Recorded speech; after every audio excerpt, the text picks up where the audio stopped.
श्री कृष्ण जी कहते हैं, यदि किसी काम को करने में डर लगे तो याद रखना, यह संकेत है कि आपका काम वाकई में बहादुरी से भरा हुआ है।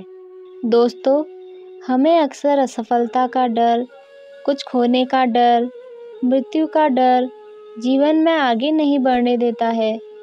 हमें निडर रहकर जीवन में आगे बढ़ना चाहिए। दोस्तों, आज की ये कहानी निडर रहो इसी के बारे में है। एक अपराधी को फांसी की सज़ा मिलने वाली थी। राजा उस अपराधी को 2 विकल्प देता है। पहला विकल्प ये था कि फांसी में लटककर मरना और दूसरा विकल्प था कि गुप्त दरवाजे के उस पार जाना।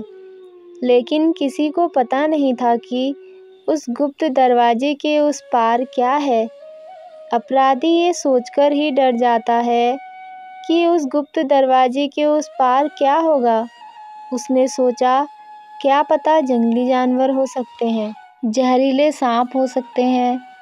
इस डर की वजह से उसने इस दोनों विकल्प में से फांसी पर लटककर मरने का विकल्प चुना। उस अपराधी को सज़ा के लिए ले जाते हैं। जैसे ही उसे फांसी होने वाली थी, उसके मन में प्रश्न उठा कि उस गुप्त दरवाजे के पीछे क्या है। उसने राजा से पूछा कि आखिर उस गुप्त दरवाजे के पीछे क्या है।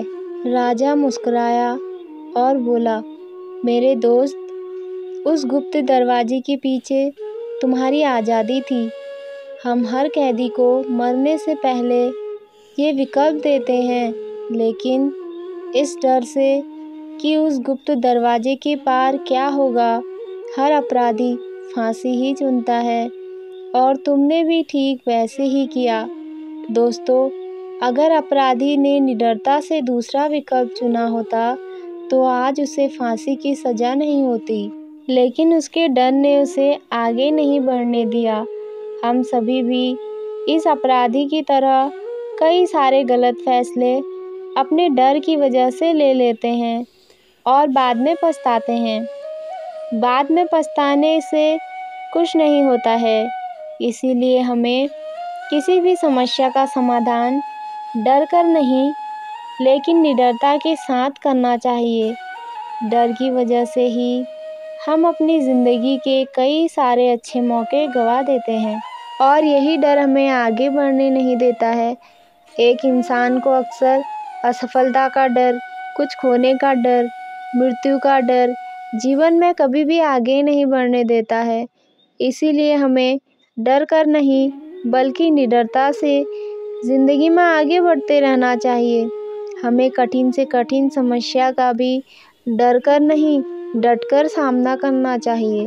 दोस्तों, कहानी थोड़ी सी भी अच्छी लगी हो तो कृपया मेरे चैनल को ज़रूर सब्सक्राइब करें, ताकि आप ऐसी ही मोटिवेशनल स्टोरी वीडियो देख सकें।